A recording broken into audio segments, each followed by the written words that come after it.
여러분 반갑습니다. 네, 이제 시험이 얼마 안 남았는데요. 3개월 남았죠? 예, 종합 문제풀이반에서 만나게 돼서 반갑고요.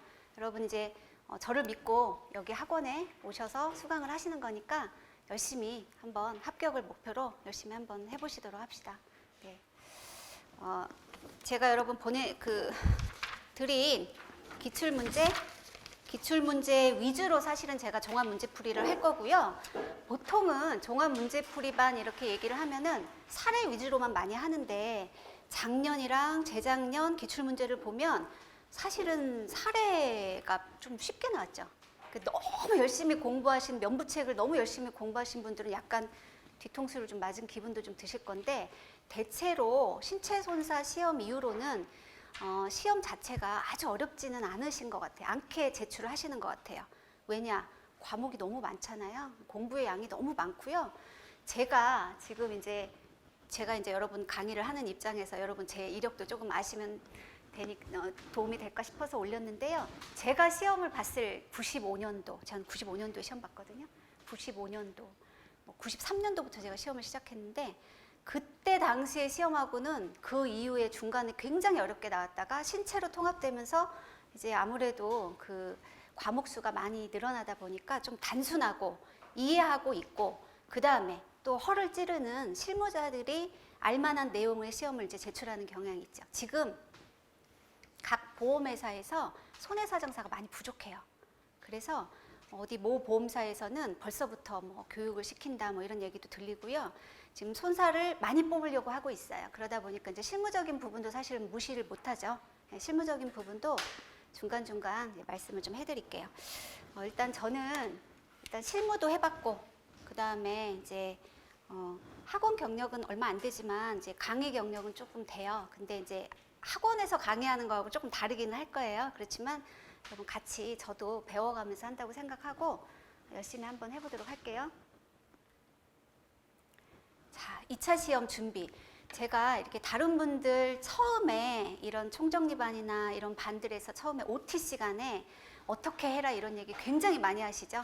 뭐를 공부해라, 뭐 해라 이런 얘기 진짜 많이 하세요.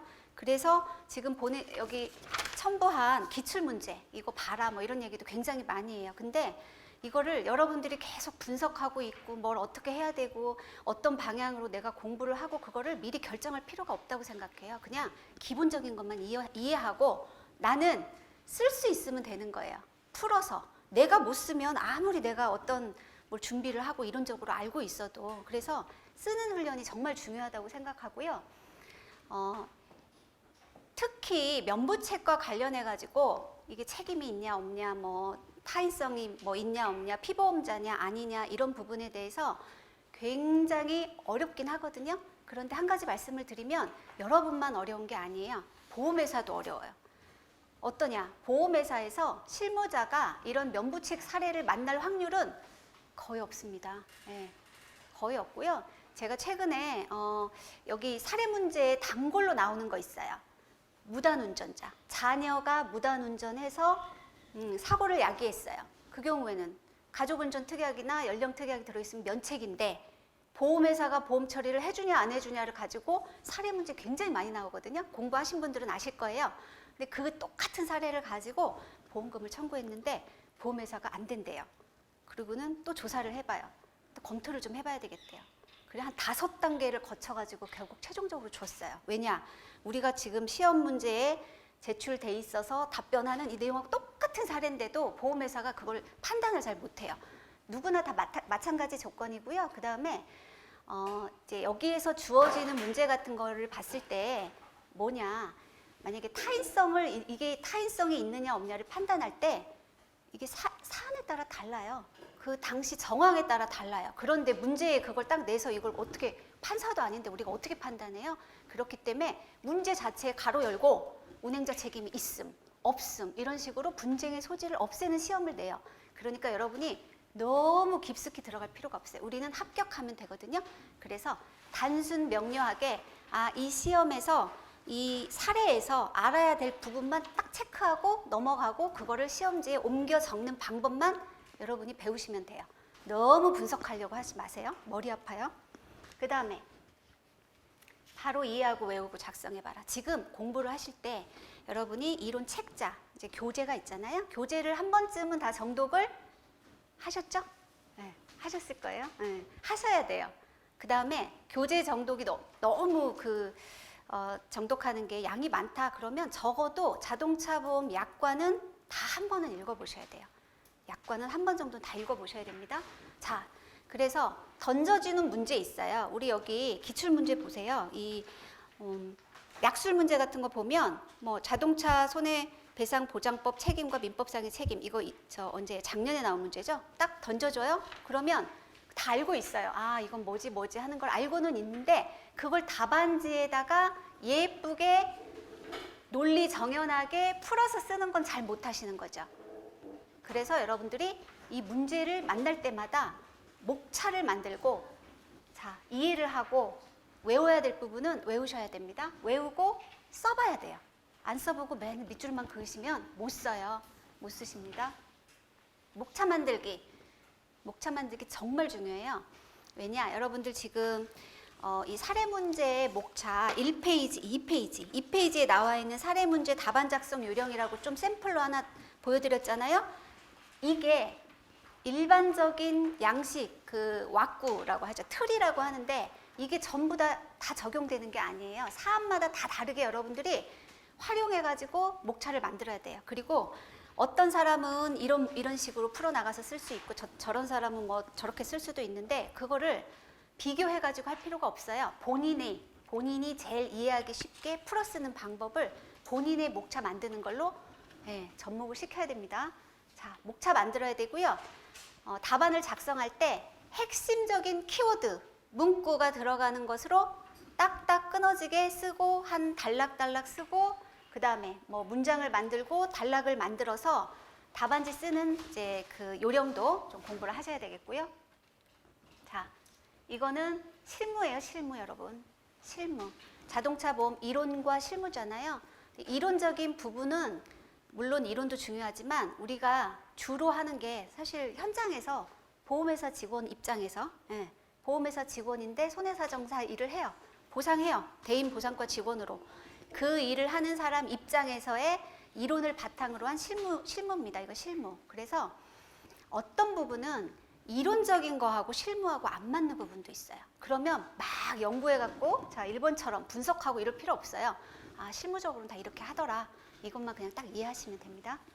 자, 여기 이게 같은 말이에요. 딱 떨어지는 정답이 없다. 내가 답안을 쓰다가 답안의 내용을 요 내용으로 썼다. 그럼 요대로 밀고 나가면 되고요.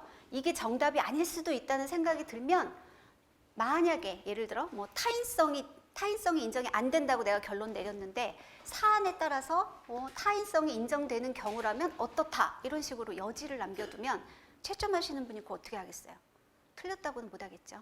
물론 이게 딱 떨어지는 정답도 있지만 사례 문제는요 열려있는 문제 답안이 여러분 혹시 공부를 많이 하신 분들은 기출문제를 A학원, B학원, C학원의 기출문제를 한번 혹시 보셨나요? 찾아보신 분 있어요? 기출문제 답안 다 틀립니다.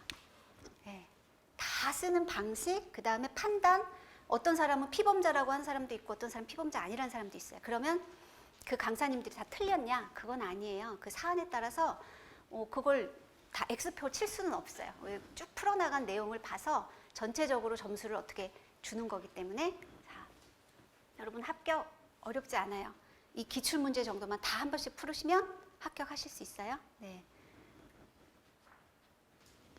자, 사례 문제를 지금 우리가 이제 총정리반이다 보니까 사례 문제 위주로 이제 공부를 할 거예요. 자, 제일 중요한 게 뭐냐면 이 출제자가 문제를 낸 의도가 뭔지를 파악하는 게 중요해요. 그러려면 이론적인 게 좀 바탕이 돼야죠.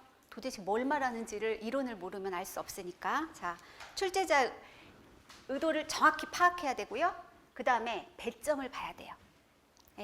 우리가 알고 있는 문제인데 알고 있는 거 3줄 썼더니 쓸 말이 없어요. 근데 이게 40점짜리야. 그럼 안 되죠. 거기서 관련되는 이론을 전부 끌어다 써야 돼요. 이건 뭐냐? 약술이랑 똑같은 거예요. 우리가 약술 문제를 사실은 다른 이제 총정리, 뭐 사례 문제를 푸시는 분들은 약수는 그냥 대충 이렇게 하시는데 저는 정말 약수를 쓰는 그걸 공부하는 게 중요하다고 생각하거든요.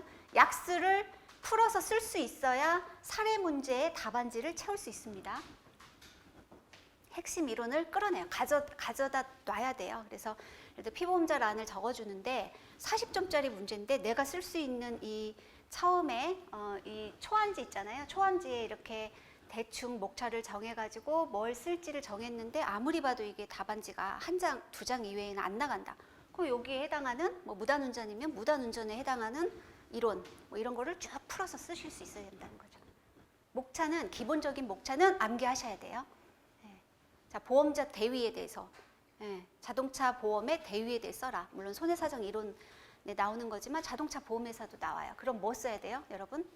딱 생각할 때 1번 대위의 의의 어디서 나오는지, 두 번째 대위권을 행사하는 뭐 요건, 대위권의 효과 뭐 이런 식으로 해서 자동차 보험을 접목시켜서 쓸 줄 알아야죠. 대위만 쓰시면 안 되는 거고. 자, 그다음에 목차는 키워드, 핵심, 문구, 조문 이런 거고요. 답안이 너무 해성해성하면 실제로 채점을 하실 때 이 출제자가 묻는 의도의 그 핵심 키워드 단어가 있는지를 보고 채점을 한단 말이에요. 그러니까 한 줄 딱 썼어요. 몇 마디 안 들어가 있어. 그럼 점수 줄 수 없잖아요. 그러니까 여러분 저는 좀 많이 쓰는 게 낫다라는 어떤 분들은 막 두 줄만 써라 이렇게 얘기하시는데 줄여서 쓰는 게 더 어려워요. 정말 공부를 많이 하지 않으면 내가 정말 중요한 부분을 줄여 쓰는 게 더 어렵거든요. 자신 없으면 다 써요. 물론 시간 안에 쓰셔야 되는데 연습이 안 돼 있으면 빼고 쓰셔야 되겠죠. 단락을 활용하셔야 돼요. 자, 시험 쓰실 때요. 제가 글씨를 되게 크게 써요. 자, 그럼 글씨를 크게 쓰면 장점이 뭐가 있냐. 몇 줄 안 써도 꽉 찹니다. 그러니까 여러분 너무 쬐끄맣게 쓰지 마세요. 그리고 어떤 분들은 글씨를 이쁘게 쓰라고 하시는 분들도 있어요. 근데 내가 원래 글씨를 못 쓰는데 어떻게 이쁘게 써요? 제가 아는 최고의 악필도 합격하셨더라고요. 정말 글씨 못 써요. 못 알아본 그래도 합격시켜 줍니다. 자, 1, 서론, 뭐 2, 뭐 배상 책임의 여부. 그러면 여기에 다시 1 이렇게 쓸 때마다 단락을 띄어서 쓰고 글씨를 큼직큼직하게 쓰는 연습을 하세요. 나중에 이제 여러분 그 답안지 양식 같은 거 가져다 쓰잖아요. 그렇게 좀 쓰셔야 되겠고요. 단락을 활용하고 가독성을 딱 주는 거예요. 이제 그 대학교에서도 그 무슨 대학원 같은 데서도 종합시험 같은 거 보면 요만한 거 준단 말이에요. 그러면 우리가 기본적으로 그거를 가득 채우려고 할 때 겁나죠. 이걸 과연 어떻게 채워야 되나. 그런데 내가 이론적인 거에서 핵심적인 목차하고 그것만 이해하고 있으면 막상 가서 쓰면 줄줄줄 쓸 수 있어요. 그거 연습하는 거 꼭 하셔야 됩니다, 여러분. 자, 세라 문제는 여기 마지막에 항상 이렇게 결론 이렇게 하고요. 쓰다 보면 내가 무슨 보고서나 이런 것처럼 한번 쓰고 수정할 수가 없잖아요. 답안지는. 그쵸? 요즘은 볼펜 중에서도 이렇게 지울 수 있는 비싼 볼펜이 있어요. 여러분 알죠? 뒤에 지우개 꼭지 같은 거 달려서 그런 거 있으면 좀 수정하는데 용이하긴 하겠지만 이미 내가 막 정신없이 그 시간 내에 쓰던 거를 다시 수정할 수가 없어요. 요 안에 내가 안 들어갈 내용, 뭐 들어갈 내용이 막 중구난방이 돼 있다. 그럼 결론 부분에서 최종 A에 대해서는 대인일이 보상된다, 안 된다 이런 식으로 최종 결말을 쭉 써주시는 거죠. 정리 차원에서. 그러면 쭉 읽어 나가다가 이 부분만 보고도 점수를 이렇게 줄 수 있단 말이죠. 자, 시간을 잘 활용하자. 뭐 다 아는 내용이에요. 근데 이제 OT 시간이니까 한번 주의 환기 차원에서 말씀드리는 거예요. 자, 여러분 10점당 10분이죠. 그런데 사례 문제 40점 요즘은 잘 안 나오고 15점, 20점, 20점, 뭐 15점, 15점, 15점 뭐 이런 식으로 묶어서 이게 점수를 약간 뭐라 그래야 되나 이렇게 분산시켰어요. 예전에는 40점, 뭐 30점 이런 식으로 나왔는데 그러면 여기 40점이면 40분인데 40분 다 쓰고 나머지 여기 15점을 15분 안에 다 쓸 수 있느냐? 일단 시간을 기본적으로 한 2분 정도씩은 다 빼는 연습을 해서 나중에 이제 모의고사 볼 때도 그렇지만 그렇게 연습을 좀 해서 쓰셔야 됩니다. 그 다음에 단순 명료하게 쓰자. 너무 깊이 있게 아까 얘기했잖아요. 저는 시험이 합격이 목표잖아요. 합격이 목표. 기본적으로 알고 있는 내용만 그냥 쓰면 돼요. 넓게, 깊지 않더라도 넓게 많이 아시면 되고요. 자, 본인의 스타일로 공부하고 제가 정말 강력 추천하는 거는 스터디를 만드셔라. 이렇게 같이 공부를 하시는 게 좋죠. 근데 사실 전혀 모르시는 분들이 스터디를 만들긴 어렵지만 제가 아는 우리 이제 사무실에 그 소장이 그 2015년도인가 합격했거든요. 근데 그때 만난 스터디하고 지금도 같이 스터디도 합격하고 스터디 하더라고요. 그래서 지금 실제로 손해사장 업무를 하면서도 이게 업무 교류도 하고 하는데 거기 계셨던 분들이 다 합격하셨대요. 예, 스터디가 이게 옆에 러닝메이트가 있어야 돼요. 예, 러닝메이트가 있으면 훨씬 더 효과가 좋습니다. 시사적인 문제 꼭 체크해라. 이거 여러분 이제 종합 이거 문제풀이반은 6월에 끝나고요. 그 다음에 7월 달에 모의고사 보잖아요. 근데 최근에 또 뉴스가 하나 나온 게 있어요. 뭐냐면 여러분 음주면책금이랑 사고부담금, 우리 보통 면책금이라고 하는 사고부담금과 관련해 가지고 여러분 다 공부하셨으니까 알죠? 언제 바뀌었어요 이거?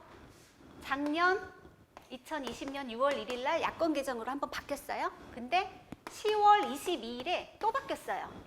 네, 근데 이거 10월 22일에 바뀐 거는 시험 보기 전인가 후인가 아무튼 그때 바뀌었어요. 요거 신선 따끈따끈한 정보인데 여기에서 다시 또 대인배상 원에 대해서 일체 전부 다 구상하겠다 사고부담금을 하고 기사가 막 쏟아져 나오고 있어요. 지금 여러분 혹시 보셨어요? 관심을 가지셔야 돼요. 그러면 이게 나왔다는 얘기는 우리가 시험을 지금 5월 달에 추진한다 그러거든요. 그럼 개정이 올해 될 수도 있고 안 될 수도 있는데 음주와 관련된 거는 나라가 용서치 않아요. 그죠? 음주운전은 윤창호법도 그렇고 용서하지 않아요. 그래서 이 법이 개정될 확률이 아주 높아요. 이런 거는 체크해야 되죠. 반드시. 그래서 여러분 이 내용은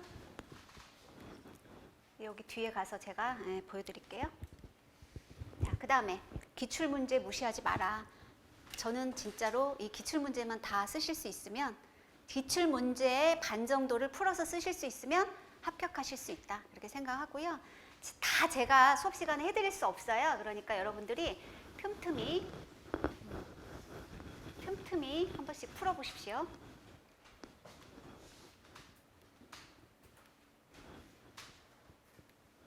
네. 자, 이게 이제 사례 문제 답안이에요. 사례 문제. 보통은 이렇게 대부분들 풀어라라고 이제 알려주고 계시죠. 보통 이제 학원의 강사님들이. 근데 여러분 제가 생각할 때는 갑보험사, 을보험사 이런 식으로 구분해 갖고 풀어 쓰셔도 되고요. 아니면 그냥 A, B, C, D 피해자 명의로 다 해서 쓰셔도 되고요. 그 다음에 그냥 여기에서 묻는 키워드를 본인이 예를 들어 여기 무보험차 상해와 관련된 내용이면 무보험차 상해에 대해서 쓰고 풀어서 써도 되고요. 정답은 없어요. 하지만 이거를 훈련이 많이 안 돼 있는 상태에서는 바로바로 쓰기가 힘드시니까 일단 저 왁구 기준으로 여러분들이 외워서 쓰시는 거를 연습을 하세요. 자, 첫 번째. 보험사별로 하는 거는 보험회사가 A 공동불법행위 2개 이상의 보험회사가 있을 때는 서로 나하고 2차하고의 이런 관계 속에서 탑승자, 그 다음에 뭐 차외인, 뭐 이런 식으로 누가 물어줄지에 대한 뭐 이렇게 다 다르잖아요. 개별적으로 다 판단해야 된단 말이에요. 그래서 이 경우에는 보험사별로 다 피해자별로 이렇게 구분을 하고 이런 식으로 풀어 쓰는 거를 해보시면 되는데 지금 얘기해봐야 사실은 이게 와닿진 않고요. 사례 문제 풀면서 해보도록 하시죠. 그 다음에 보상 책임 원래는 여기 이제 배상 책임으로 따로 빼서 쓰기도 해요. 배상 책임이 일단 있는지, 그 다음에 보상 책임이 있는지, 그리고 나서는 맨 보험사가 마지막으로 대위권, 구상을 할 수 있는지를 반드시 넣어주셔야 돼요. 일반적으로 공부하시는 여러분들이 구상권에 대해서는 많이 빠뜨리는 경우가 많아요. 구상이 좀 어렵거든요. 보험회사에서는 구상만 전담하는 부서가 따로 있어요. 네, 구상만. 그래서 요거는 요런 목차를 일단 기본적으로 여러분이 외워두셔가지고 쓰시면 되겠고요. 자, 약술 문제. 약술이 제가 계속 중요하다고 말씀드리잖아요. 약술이 사실은 큰 사례 문제를 그냥 축소해 놓은 거라고 그렇게 생각하면 돼요. 자, 의, 취지, 근거, 법적 성질, 여기도 법적 성질 여기 들어가고, 요건, 효과, 요거는 늘 나오는 거예요. 이게 순서대로. 그 다음에 만약에 다른 두 개를 비교하라는 그 기출이 많거든요. 그렇다면 차이점, 하나씩 쓰고 차이점, 유형, 내용, 특징, 요런 기본적인 목차를 본인이 이렇게 풀어서 쓰시는 연습을 하셔야 됩니다. 사례 문제를 약술을 채울 수 있어요? 사례 문제 채워요? 약술은 기출 문제만 일단 보세요. 기출 문제. 기출 문제 약술이 제가 지금 보내드린 그 뒷부분에 일단 우리가 오늘은 뭐를 배울 거냐면 배상 책임 부분. 이 중에서 이제 자배법에 주로 나오는 배상 책임과 관련된 부분을 할 건데, 거기와 관련된 몇 년도? 한 2000년도 이후 약술을 전부 다 저기 뒤에 해놨어요. 어디에 있냐? 자, 4페이지 이후에 1번, 2번, 3번, 4번 이게 달린 게 전부 다 기출 약술이에요. 교재를 정독하시고 약관 외워야 될 거 다 외우셔야죠. 약관 외우셔야 되고요. 스스로 본인이 그냥 밑줄 긋고 연습하는 거 말고 일단 책 덮고 써보는 거. 네, 그거 연습 안 돼 있으면 쓰기 힘드십니다. 자, 목차를 만들어. 여기 내용으로 목차 만드는 연습 열심히 하셔야 되고요. 자, 약관 지급 기준은 약관을 그대로 작성하는 거. 암기를 해야 되겠죠? 네.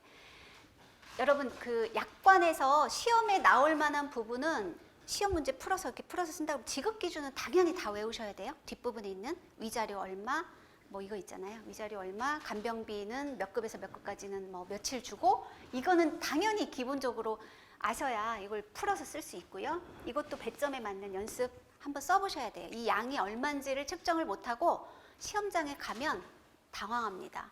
10점짜리인데 막 2페이지 써요. 그럼 나중에 답안지가 모자라. 그거 어떻게 해요? 시간이 모자라서 문제를 못 풀고 나오시는 분도 있어요. 자, 이거 응용 답안. 왜 응용 답안이 필요하냐? 우리가 시험 문제 낼 때요, 우리 이론 책자에 있는 그 제목을 그대로 내는 경우가 없어요. 자, 우리 약술 4페이지 한번 보시면 비교하라고 돼 있잖아요. 운행자 책임과 자동차 보유자 그리고 약관 대인배상 1, 2에서 피보험자를 비교하여 설명하시오. 우리 하나씩은 다 아는데 이거 막상 두 개를 갖다 비교해서 쓰려면 목차를 어떻게 만들어야 될지 막 이런 거 막 약간 멘붕 온단 말이죠. 자, 모르는 문제, 여러분이 한 번도 보지 못한 문제는 사실 쓸 수 없어요. 그죠? 지연해서 쓸 수는 없어요. 그렇지만 기본적인 이론에 있는 부분을 끄집어내 갖고 몇 줄이라도 써야 돼요. 몇 줄이라도 쓰는, 이해를 하면 그렇게 쓸 수 있어요. 예전에 제가 95년도에 시험 볼 때 특혜지급이라는 게 나왔어요. 특혜지급. 생전 처음 들어보는 말이었어요. 그 당시에는 특혜지급. 근데 막 머리를 열심히 짜내가지고 도대체 특혜지급이라는 말이 왜 보험에서 손해사정 이론에서 나왔을까? 왜 나왔을 것 같아요? 특혜지급이라는 말이? 막 생각해 보는 거죠. 도대체 그게 왜 나왔을까? 원래 자동차 보험이 아니라 일반 보험은 뭐예요? 모든 보험 계약자가 평등하게 대우해야 되죠. 평등해야 되는데 뭔가 특혜를 주는 거잖아요. 그럼 평등성에 위배되잖아. 뭔가 사회적인 이슈가 있거나 이러면 아, 그렇게 줄 수도 있겠구나. 그거 막 지어서 썼거든요. 그래서 제가 그에 합격했어요. 95년도에. 굉장히 오래된 얘기지만. 예. 그래서 여러분들이 자동차 보험도 약관 읽고 내가 전혀 모르는 문제를 하더라도 끄적거릴 수 있으셔야 돼요. 네. 자, 이게 지금 그 내용이에요. 그 보도자료인데 여러분 금감원에 보도자료를 전부 다 이렇게 공지를 합니다. 예, 보도자료 금감원에 치면 그 자동차 보험, 약관 이렇게 치면 나와요. 근데 굉장히 친절합니다. 어떻게 친절하냐? 그냥 이게 제목이에요. 이제 양이 많아서 다 올리진 않았는데 이런 식으로 하고 표도 만들어 놓고 Q&A도 있어요. 예시도 있어요. 그래서 작년에 시험에 나왔던 거 있죠, 여러분? 유상운송. 유상운송인 경우에 Q&A에 어떤 것도 나와 있냐면 유상운송은 7시부터 9시까지 출근을 시작해서 6시부터 8시까지 퇴근을 개시해야 되는 것으로 돼 있어요. 다 알고 계시죠? 다 외우고 계시잖아요? 근데 요게 게시하는 시간이어야 된다라고 사례가 아예 딱 박혀 있어요. Q&A. 그럼 요거 본 사람들은 요 시험 풀 수 있어요. 그러면 9시, 8시 50분에 출근을 개시해서 9시 30분에 사고 나면 보상해줘요, 안 해줘요?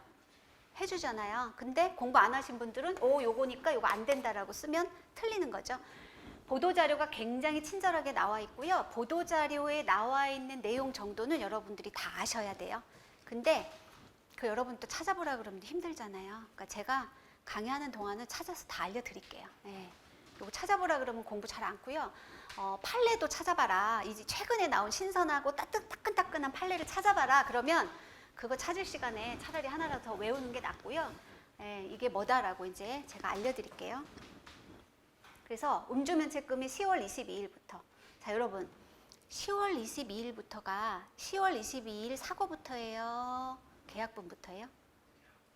네, 확실히 알고 계시네요. 네. 네, 이런 게 자동차 보험은 내가 잘 몰라도 해석을 어떻게 하면 되냐면 소비자한테 유리하게, 피해자한테 유리하게 이렇게 생각하면 돼요.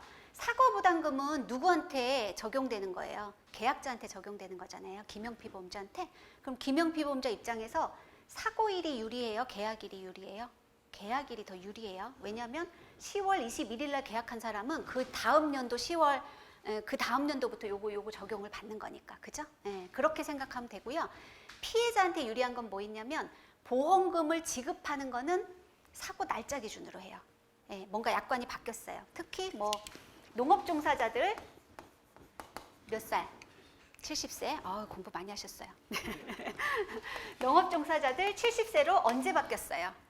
작년에 바뀌었어요. 작년에 바뀌었는데 이게 실제로는 작년에 11월인가 약관이 변경됐는데 8월 기준으로 이미 이때 사고가 나서 합의가 안 된 사람은 이 70세로 보상을 해주도록 그렇게 지침이 나왔어요. 금감원에서. 그래서 항상 우리가 잘 몰라도 이 기본적인 취지 있잖아요. 자동차 보험은 계약자나 피보험자한테 일단 유리하게 약관을 조금 적용하는 측면이 있다. 무조건 다 그런 건 아니지만 대체로 다 그렇다. 이렇게 이해를 하시면 됩니다. 이것도 따끈따끈한 거죠. 전동 킥보드. 전동 킥보드. 예, 이런 것들은 중요한 것들은 다 외우셔야 되는 거죠. 전동 킥보드 관련해서 경찰서에서 요거 가지고 얘기하시는데 전동 킥보드의 정의가 뭐냐? 그거 모르시죠?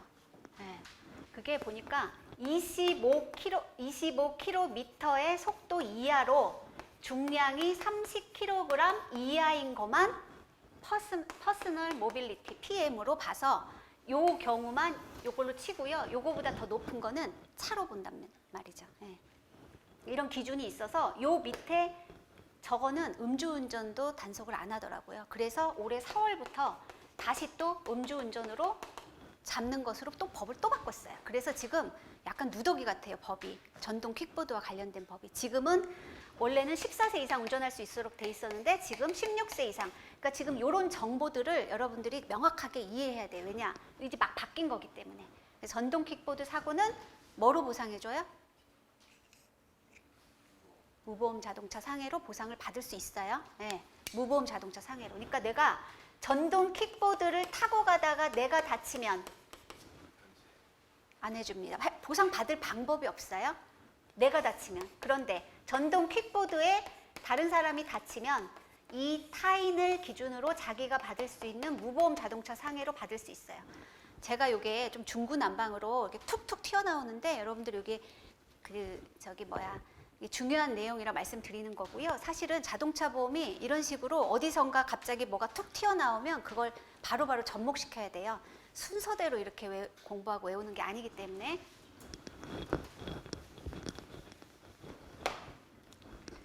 이 부분에서도 좀 중요한 부분이 있어요. 여기 보면 이건 나중에 계산할 때 계산 문제 나올 때 한번 하도록 하고요. 자, 자동차 보험은 쉽게 얘기하면 뭐냐? 자동차로 사고가 나면 누군가를 보상해주기 위한 법이잖아요. 그런데 우리나라의 이 자동차 보험과 관련된 법과 보험은 굉장히 피해자 보호에 만전을 기하고 있다. 피해자 보호가 엄청난 목적이다. 그래서 여러분들이 뭔가를 쓸 때 항상 이 피해자 보호. 자, 자동차는요. 보험이든 법에서 볼 때 일단 흉기로 봅니다. 바퀴 달려가지고 아무 때나 돌아다니면서 어디든 가서 누구를 다치게 하고 죽게 할 수도 있는 아주 무서운 흉기로 쳐요. 그렇죠? 그래서 이렇게 이해하면 돼요. 이 자동차를 흉기로 쳐. 그래서 보통은 민법상 내가 누구를 때리면, 폭행하면 때린 사람만 처벌받으면 되고요. 네, 그렇죠. 근데 자동차는 이 차량과 관련된 일단 차를 갖고 있는 사람은 거의 모든 책임을 다 져야 된다고 보면 되고요. 기본적으로. 그 다음에 이 차와 관련된 운전자라던가 우리가 이제 배우는 운행자라는 개념이요. 이 차와 관련해서 어떠한 차의 이익이나 뭐 차를 내가 굴릴 수 있는 권한이나 권리나 뭐 지배권, 쉽게 얘기하면 우리가 운행 지배와 운행 이익이라고 하는 이게 있으면 그 사람들한테 다 책임을 부과시키는 거예요. 그럼 왜 그래요? 피해자를 보호하기 위해서. 여기서 피해자는 이제 일단 부상을 입거나 사망을 당하는 사람을 얘기하는 거죠. 제3자를 얘기하는 거예요. 그런데 이 중에서도 이 사람들 중에서도 뭐 운행자라고 이 차와 관련된 사람들이 다쳤다. 그러면 또 이 사람에 대해서도 따져가지고 보상을 해주는 거를 막 연구하는 거예요. 이게 뭐냐? 근본적인 목적이 이거다. 다친 사람 치료해주고 보상해주는 거다.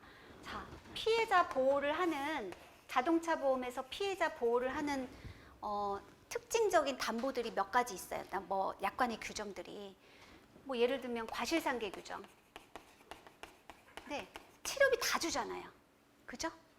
어떻게 해도 줘요. 한도 네, 내가 과실상계 해가지고 네, 줄 게 없고 거의 물어낼 돈이 더 많아도 치료비는 다 주잖아요. 뭐 이런 규정. 굉장히 이거 피해자 보호에 만전을 기하는 거다. 이거요. 이거 이제 바뀔 거예요. 이것도 따끈따끈하게 뉴스 나온 거예요. 이거 왜 그러냐? 아, 이렇게 해줬더니 너무 그 부당하게 보상받는 사람이 많다. 그래서 이것도 이제 이것도 뉴스에 계속 나오고 있어요. 그러니까 여러분들은 이거 알고 있어야 돼요. 뉴스에 막 나오는 따끈따끈한 정보들은 기억을 하셔야 됩니다. 피해자 보호 차원에서 인정하는 과실상계도 변경이 된다. 자, 이게 이제 자동차에 대한 보상을 우리가 따지는 겁니다. 자동차 사고가 났어요. 그러면 가해자가 있죠, 일단. 가해자도 있고 차주도 있어요. 그런데 형사적인 책임은 누가 집니까? 운전자 본인만 져요. 한 명만 져요. 운전자. 네. 형사적인 책임은 운전자만 집니다. 그래서 우리가 여기 자배법상 책임을 얘기할 때 운전한 사람은 항상 민법 750조의 불법행위 책임을 부담한다고 나와요. 사례 문제 쓸 때. 네. 일단 형사적인 부분에 대해서 자, 민법 750조 불법행위 책임은 뭐예요? 네. 고의나 가실로 타인을 뭐 사망시키거나 부상시킨 사람은 손해를 배상할 책임이 있다잖아요. 네. 민법상 불법행위 책임도 지고 이 운전자는 뭐 형사적인 책임도 지잖아요. 그러니까 형법도 책임을 지고 교특법. 우리 지금 자동차에만 특별하게 적용되는 교통사고 처리 특례법에 적용을 받죠. 이 형법 중에서 또 이슈화되는 법 있잖아요. 뭐 있어요? 민식이법하고 윤창호법, 그죠? 음주운전하고 이런 법들, 이런 법하고 관련돼 가지고도 시험을 뭐 낼 수도 있죠. 이슈화되는 것들이니까. 형사적인 문제 운전자가 지고요. 행정적인 것도 운전자가 져요. 행정적인 책임, 면허와 관련된 사항.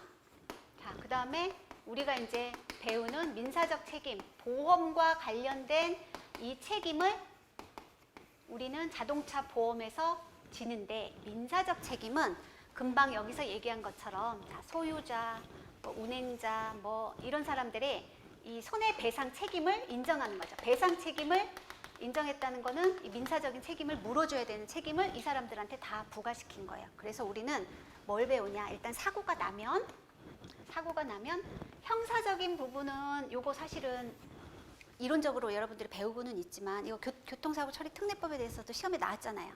그죠? 네. 중상해도 나올 수도 있어. 중상해는 교통사고 처리 특례법에서 일단 위헌 판결은 받았어요. 그런데 반의사 불벌죄는 위헌 판결이 아니에요. 그 얘기는 뭐냐면 중상에는 일단은 기소는 하되 당사자 간에 합의를 하면 처벌을 안 하는 거예요. 다른 거하고 달라요. 12대 중과실 사망 도주하고 다릅니다. 자, 그래서 이런 책임을 일단 지고 민사적인 책임은 이제 보험으로 지는데 이 보험과 관련된 책임을 지기 위해서 첫 번째로 판단해야 되는 게 뭐냐? 배상 책임이 있느냐? 배상 책임 무슨 배상 책임? 법률상 배상 책임이요? 뭐? 운행자 책임, 자배법상, 자동차 손해배상 보장법상 운행자 책임, 민법상 손해배상 책임. 민법상 손해배상 책임 뭐뭐뭐 있어요? 불법행위 책임 750조, 756조, 그 다음에 뭐 공동불법행위 해가지고 특수불법행위까지 해가지고 민법상 손해배상 책임이 있어요. 여러분 이거 다 근제배책에서 다 굉장히 집중적으로 배우시죠? 네, 자동차에서는 요것도 기본이지만 요거 위에 있는 자배법상 운행자 책임이 있기 때문에 워낙에 자배법이 강력하게 있기 때문에 사실은 민법을 별로 따져가지고 민법에 관련된 시험은 안 나올 가능성이 높아요. 근데 여러분들 어차피 다 공부해야 되잖아요. 거기서 거기 겹치는 부분이니까. 요 책임이 있는지 여부를 다 따져주고 책임이 있으면 가해자가 보험 가입자이잖아요. 보험 가입자. 우리가 피보험자로 얘기하는 가해자가 피해자에게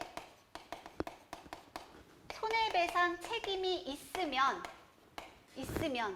있다고 하면 보험회사가 대신 이렇게 물어주잖아요. 피해자가 보험회사한테 직접 청구할 수 있는 직접 청구권도 있고요. 통상적으로는 여기서 접수를 안 해주면 직접 청구권을 행사하고 그렇지 않고 보험회사가 직접 피해자한테 주는 거는요. 가해자가 보험회사한테 업무 대행, 합의, 절충에 대한 대행을 의뢰했기 때문에 이렇게 해주는 거예요. 네. 이 자체가 약관에 나와 있기 때문에 해주는 거예요. 그 피해자가 직접 나에게 보험금을 달라고 청구하지 않았어도 그런데 이거를 이해 못 하시는 분들도 있어요. 네. 이걸 왜 항상 직접 청구권으로 이렇게 되는 거라고 생각하는데 업무를 대행할 뿐인 거예요. 합의 절충을 보험회사가 대신 소송이나 이런 거를 대행해 주는 거예요. 자, 그래서 여기서 책임이 있어요. 그리고 그러면 이제 보험회사가 이 사람, 보험 가입자인 이 가해자, 피보험자와의 보험 계약상에 하자가 없다면, 이런 이 면책 사유가 없다면 그 다음에 지급 보험금을 지급하는 절차입니다. 이거 여러분 많이 보셨을 거예요. 이 절차대로 계속 이렇게 흐름이 가고요. 웬만한 교재들도 다 이런 흐름대로 가고요. 시험 문제도 요거 이렇게 해가지고 다 나옵니다. 그래서 우리는 순서대로 요렇게 공부를 할 거예요. 흐름을 쭉 따라가시면 됩니다. 자, 보상 책임에서는 그 약관의 보상 책임에는 피보험자 개별 적용, 면책 규정, 특별 약관 규정. 이거 시험에 완전 단골이에요. 네, 여러분 특별 약관 규정에 가족운전 특약, 면책 제외 사유 이런 거 다 외우셔야 되고요. 그 다음에 이 면책 규정에 그 뭐 있잖아요. 계피의 고의. 여러분 지금 공부할 게 너무 많아서 머리가 아프시겠지만 7페이지를 보시면 자동차 보험약관 담보별 내용 정리 있어요. 요것만 달달달 외워도 다 쓸 수 있어요. 그게 여기와 관련된 내용이 다 들어있는 겁니다. 보상 책임과 관련된 내용. 뭐냐? 일단 보상해야 될 책임 있고요. 그 다음에 여기 보세요. 피보험자가 해당이 돼야 보험 처리가 되는 거잖아요. 피보험자가 아무도 없어. 보상 책임이 있는 사람이 피보험자가 아니야. 그럼 보험회사 보험금 안 주는 거잖아요. 면책 사유, 그 다음에 지급보험금 계산하는 방법, 특약. 여러분 요것만 달달달달달 외우시면 웬만한 건 다 쓰실 수 있습니다.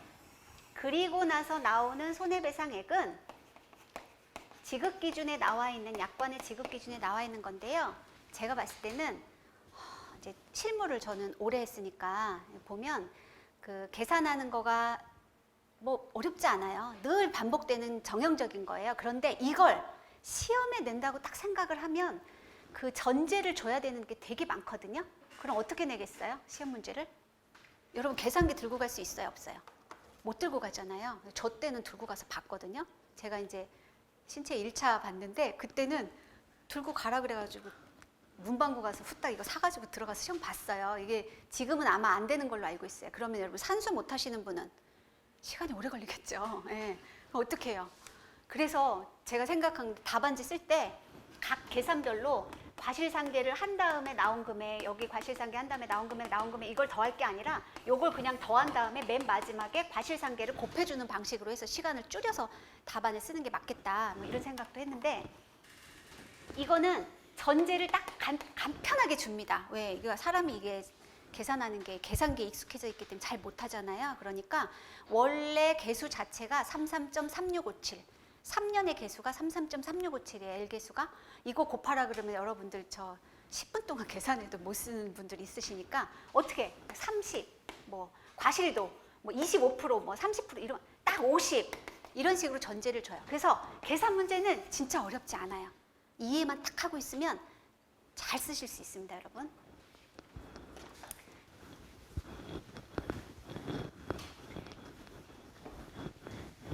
제가 이게 판서를 좀 지저분하게 하긴 하는데 알아보기 어려우시면 얘기해 주세요. 제가 이게 동그라미 치고 이런 거 좀 덜 할게요. 네. 자, 자동차 보험의 구조, 금방 보여드렸던 내용을 좀 세부적으로 나눈 거예요.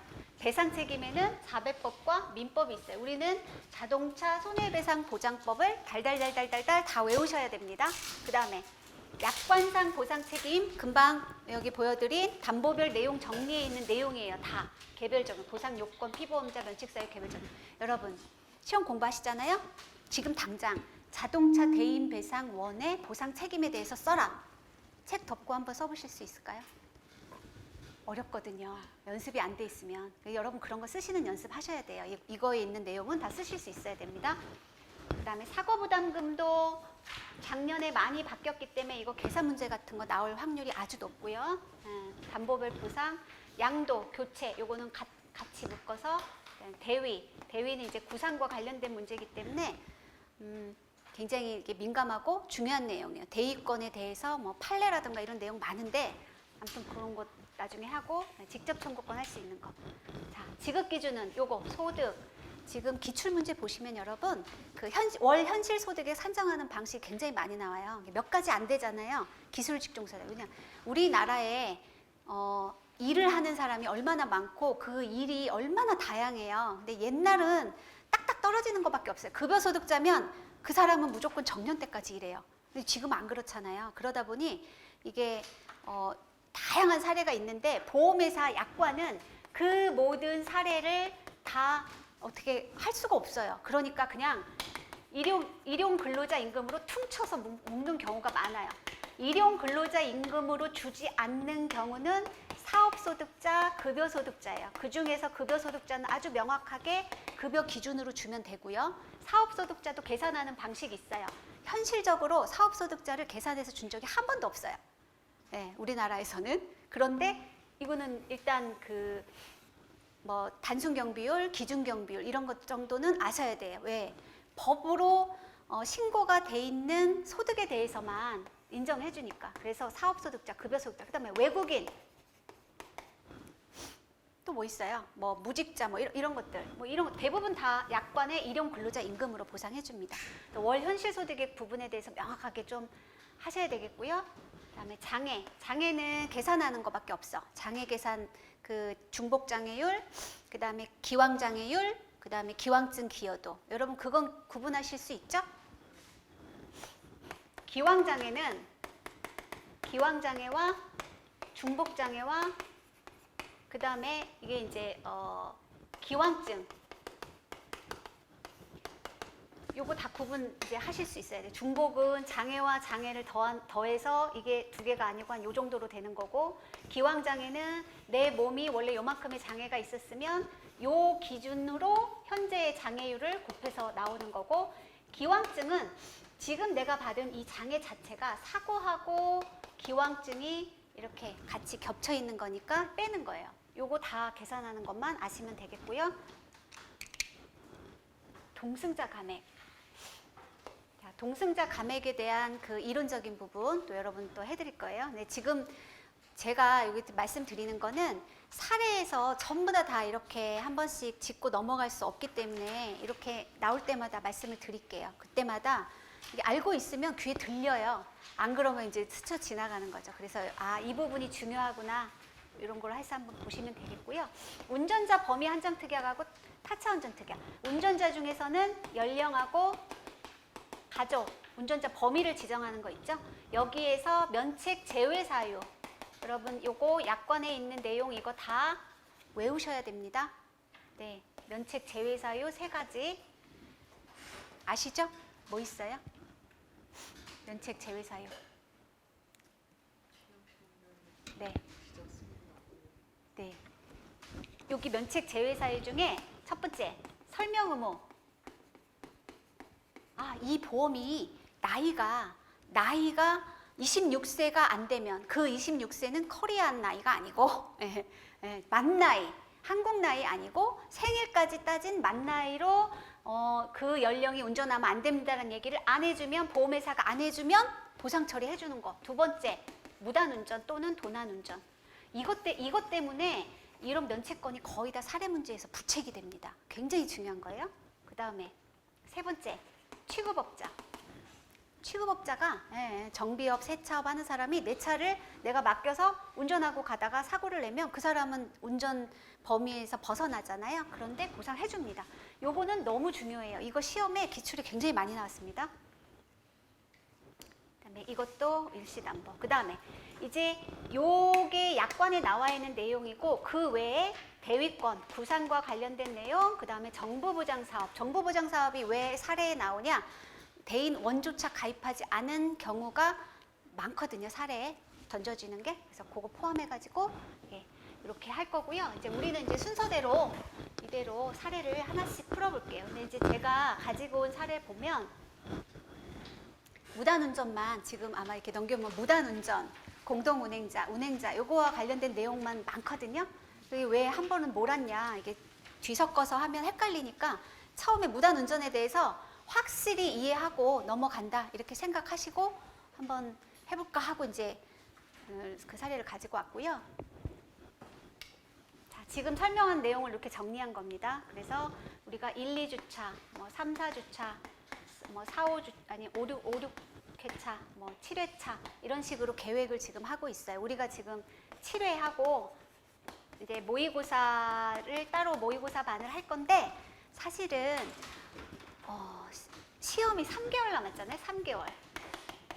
3개월이면 지금부터 사실 답안지 쓰는 거 하셔야 되거든요. 네, 이론적인 거를 적어도 한 2달 정도는 우리가 지금 이 과정에서 다 끝내긴 하지만 이거 한 달 가지고 남은 2개월 동안 이거 공부하고 남은 1개월 동안 이거 문제 쓰는 것만 해서 안 돼요. 지금부터 계속 여러분들이 써보셔야 돼요.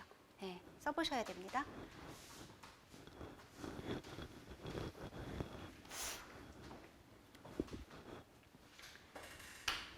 우리가 이제 사례 문제를 할 게 이게 계속 반복되는 게 이것들이에요.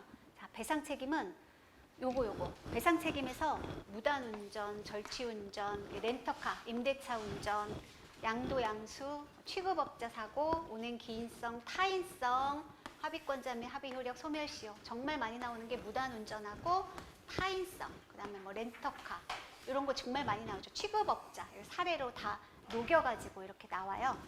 렌터카 사고가 여러분 뉴스에 렌터카 교통사고, 렌터카 무단운전 쳐보세요. 뉴스가 어마어마하게 떠요.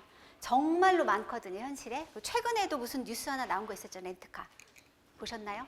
대학생들이, 네, 대학생 B가 운전했고 A가 타고 있었고 C, D, E가 있었는데 요게 빠져가지고 5명 다 죽은 사고 있었잖아요, 저수지에. 얼마 안 됐거든요. 뉴스에 막 나왔어요.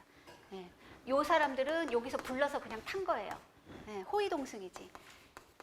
이런 사례의 뉴스가 엄청 크게 탁 터지면 문제 같은 거 한번 내고 싶지 않겠어요? 그죠?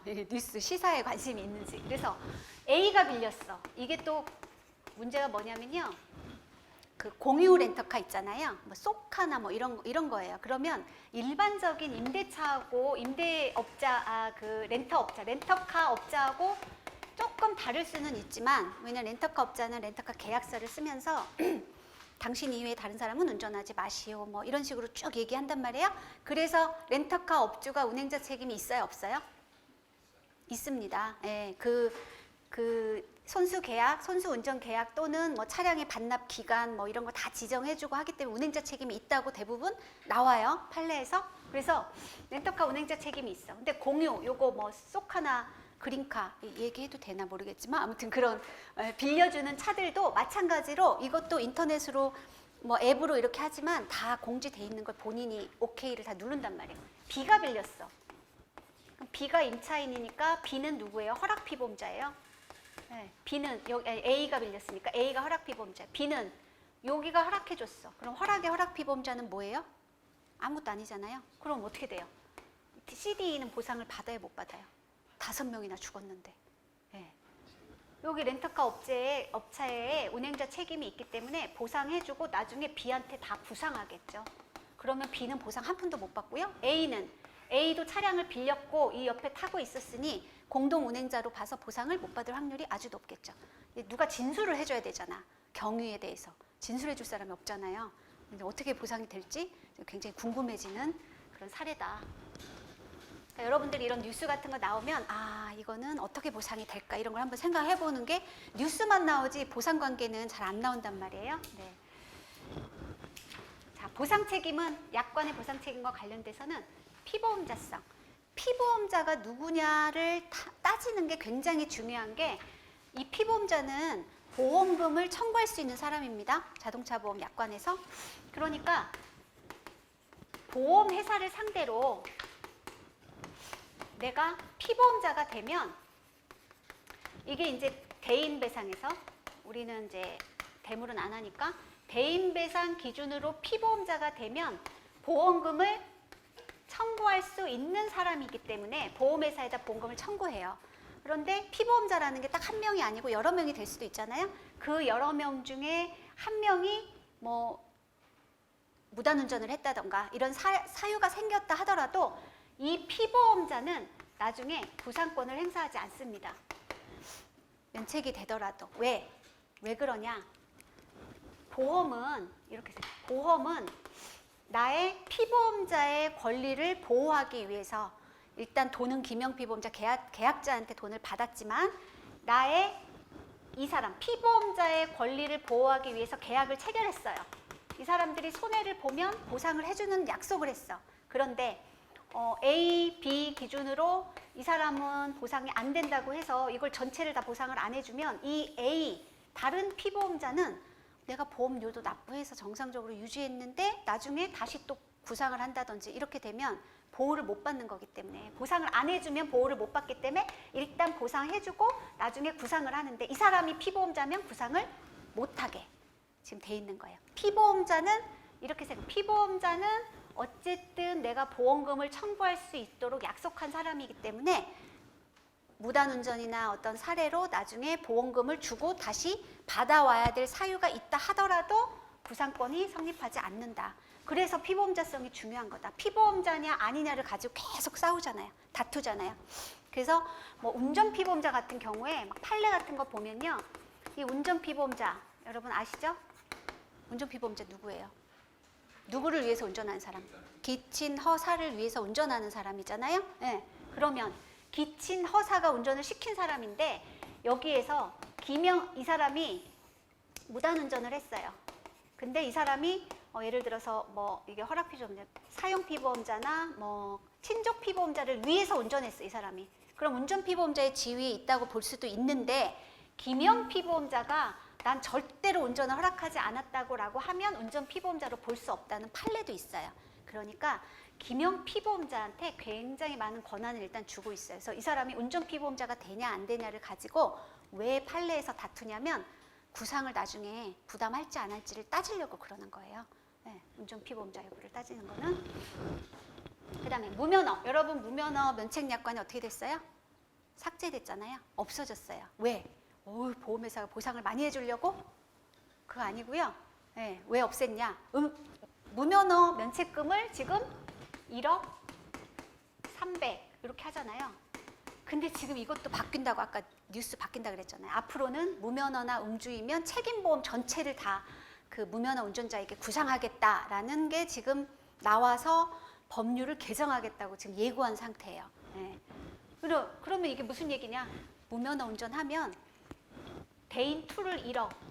요것도 이제 앞으로 전체 다 만약에 사망이면 1억 5천까지 내가 다 부담하는 거예요. 무면허 운전자가. 그죠? 예. 요거를 다 부담시키니까 굳이 면책으로 할 이유도 없고 그다음에 사례를 보면 무면허 무단운전이 굉장히 많거든요. 무면허 무단운전은 세트예요. 이상하게 세트야. 그게 한 세트로. 그러면 무면허 무단운전이 종합보험 처리가 거의 사례에서 다 됩니다. 굳이 면책으로 만들 이유가 없어요. 차라리 부담시키는 게 훨씬 보험회사 입장에서는 간편하다. 네. 그다음에 유상운송도 작년에 많이 바뀌었고요. 이런 거. 자기신체사고, 계약상의 과실, 한정운전 특약, 4차 운전 특약 뭐 이런 거 보상책임 면부책과 관련된 사유를 먼저 할 거고요. 자, 첫 시간부터 너무 열심히 하면 진이 빠지니까 좀 한 10분 쉬고 다시 뵙도록 할게요.